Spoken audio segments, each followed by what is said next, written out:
What the? Now we know who killed Jason. Now it's time to guess what happened to Fred. What's up, you guys? And welcome back to another episode of As Told by Gigi 101. Today is Tuesday, which means it can only be one thing. Oh my gosh, you guys. Did I just say that? I'm missing Pretty Little Liars.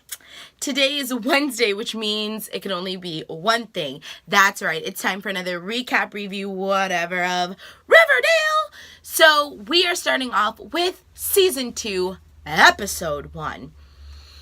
And maybe you haven't been able to tell from my intro because I switched up my intro for Season 2, but we have a whole new mystery to solve.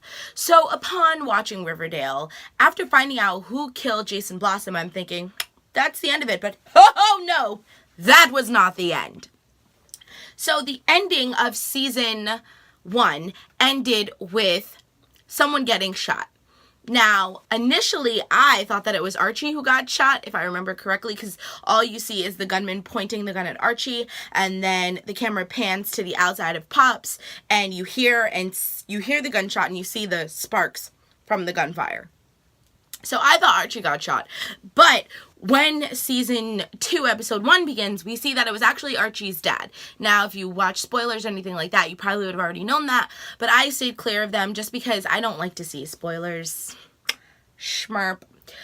So it's actually Archie's dad, and right off the bat, I will tell you that the fact that Archie's dad got shot really irked me, and it was 100% Archie's fault. And the reason why it was Archibald's fault, okay, is because Archibald, okay, his dad told him, don't go near that gunman. But Archibald did. And he tried to be the hero because saving Mary Cherry got to the boy's brain. And he ended up getting his dad shot. So next thing you know, you hear Jughead doing a narrative like he always does in Riverdale about what's going on. Archie got in the car, put his father in the car, and sped off without knowing how to drive or having a license or whatever, and takes him to the hospital. Now, from what we see, Betty is the first person to get a phone call, followed by Veronica and Jughead. Now, that was a little sus to me because Veronica's the girlfriend, so you would think that Veronica was the first one to get a phone call, but, I mean, I guess he just has a better relationship with Betty. They've been friends longer. Not a better relationship, but you know what I'm trying to say. So, the whole entire episode was it was like 3 parts. So the first part was we see Fred going through so many different scenarios of Archie's life and being a part of it, and then someone basically alluding to the fact that he's dead. Like, oh, but you didn't see that. Like, you're really dead. You see glimpses of Mr. Cherry Blossom and Jason Blossom, whatever. And you know, it was just this whole thing, and it was kind of like this push and pull, like, is he dead or not? Like, is he gonna die or not? Then you see Archie, like, telling everybody what happened, but he wasn't telling the full-blown truth, and as the audience, you can see that he wasn't telling the full-blown truth. And then the third portion was really focusing on Jughead and the serpents and everything like that. So basically, Archie was asked what happened. He said that the guy shot him. He pauses and kind of stares off into space, and people are like, and then what happened after your dad got shot? And then he kind of like snaps out at me. He's like, the gunman runs out. Obviously, he's lying about something. When talking to the police officer, he does it again, telling, you know, the police officer what he said. And Jughead is like, listen, is there something that you're not telling the police officer? Because, like, something don't seem right, bruh. And he told him, you know, that he thought that maybe it was a personal hit or something like that. Or I don't remember what he said, but he said something alluding to the fact that maybe it could have been the serpents because of the way that the guy was dressed, even though he didn't have a serpent logo on. So, of course, he didn't want to say anything to the police because he didn't want Jughead and his dad or anything else like that because of everything that's been going on with them from season 1. So Jughead's like, no problem. He runs off and he's going to deal with that situation. But there was obviously something a little bit more going on that as a viewer you can see and you can really sense and feel. everyone's telling Archie to go home and get changed, and he's like, no, I don't want to leave my dad. But Veronica and him end up going. They end up having a love scene. Can we just take 2 seconds to talk about how all of these series, Riverdale, Pretty Little Liars, are just encouraging teenage sex? And I'm going to assume it was all unprotected. What is happening? But Ave. So after they have sex in the shower, they get out, and Veronica had like laid out all of Archie's dad's stuff. Archie got pissed, and they're looking for his wallet, which would become one of the focal parts for the rest of the episode. And he gets mad at Veronica, like, why did you even touch his stuff? You know what? You need to leave.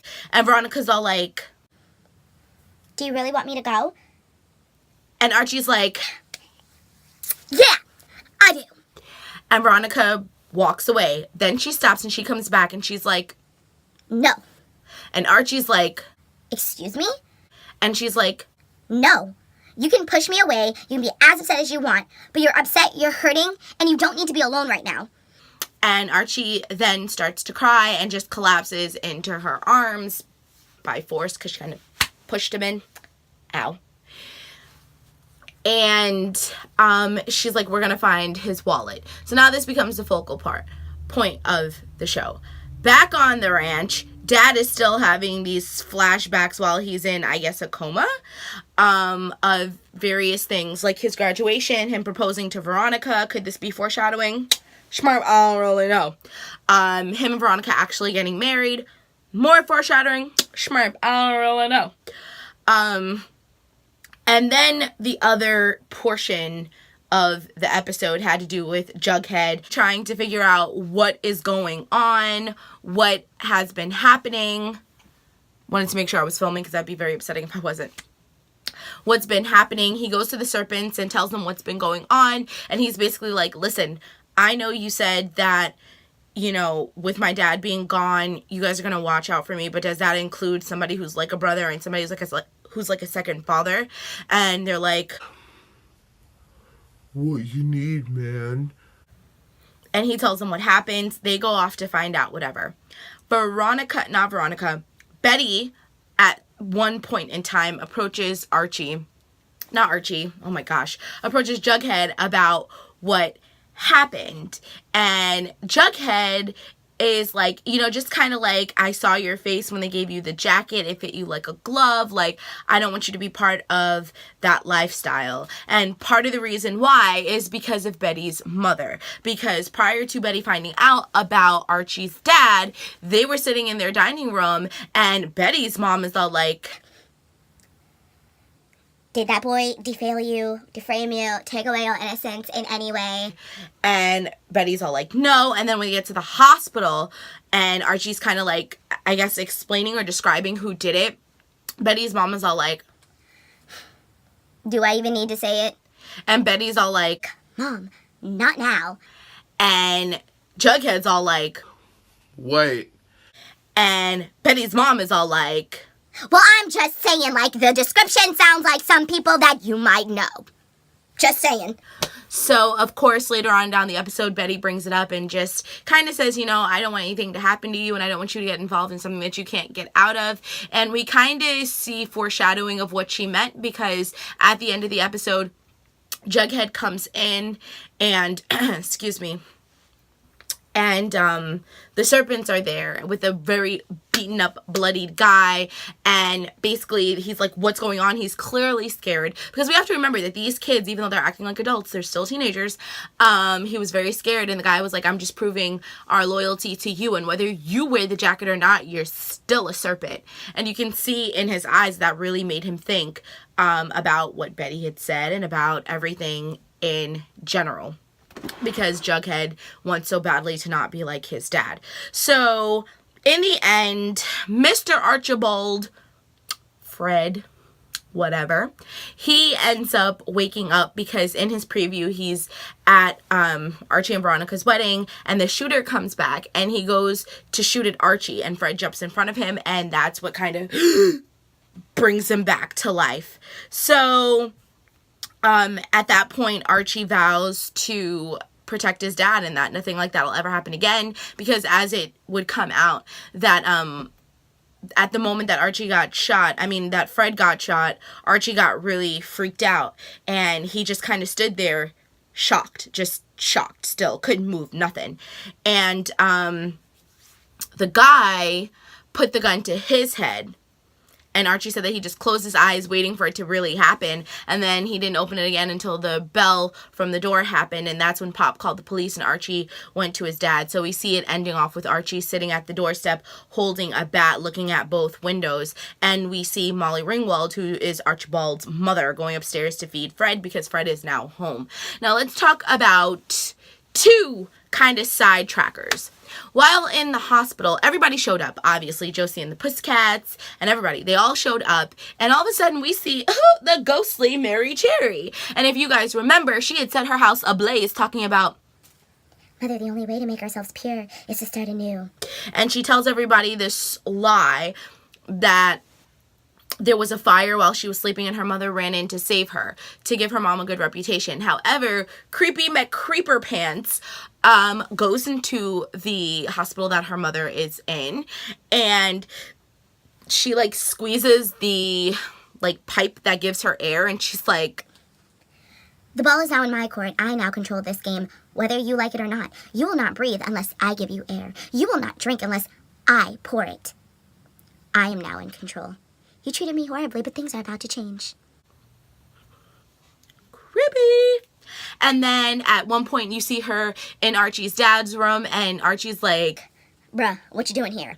And she's all like, Archie, you once gave me the kiss of life, and now I've done the same for your father. Everything will be all right. can anyone please buy me a vowel? Can Vanna White buy me a vowel? Can Blue put a paw print? Because I'm trying to figure out why she is so dramatic. So that was kind of like a little side note that I'm sure we're going to find out more about. And she also alluded to the fact that there was more that went on when her father died that nobody knows about. So obviously we know that's going to be a storyline. Then let's talk about the ending, like the thing that really, we see Mrs. Grundy or Grungewall, whatever this woman's name is, and what is she doing? What is she doing? What is the creep doing? The creep is giving piano lessons to a boy. A young little thang boy. She's all like, I want to love you, PYT, pretty young thing. Like, she's giving lessons and then she kisses him goodbye. She closes her door. She notices that the music papers are like all on the floor. She picks them up, notices that the window is open, and all of a sudden the same guy that kills Fred comes behind her with, I don't know if it was like I don't know what it was, but he strangles her or he slits her throat, blood comes down, and I'm pretty sure it's safe to say that homegirl is dead. That caught me off guard, but obviously that has something to do with it. It's got to be like a big clue. So the fact that Grungewald is dead and Archie's father's wallet is missing, this all ties into something much bigger. But the question is what? Because if we remember from what we were told, Grungewald is not originally from Riverdale. So what exactly is going on? Could it be something deeper? Could Grungewald really be from Riverdale and she's just lying about it? Who knows with that one? The pedophile. And then can we just take 5 seconds to like really discuss the fact that Herman Lodge or whatever Veronica's father's name is, Mark Consuelos? Like, bruh, Mateo Santos. Like, bruh, where you been? Where you been? I mean, everybody knows your wife, Kelly Ripa, but bruh, where you been? That just threw me off guard. I was just like, Mark Consuelos? What you doing, bruh? I don't know.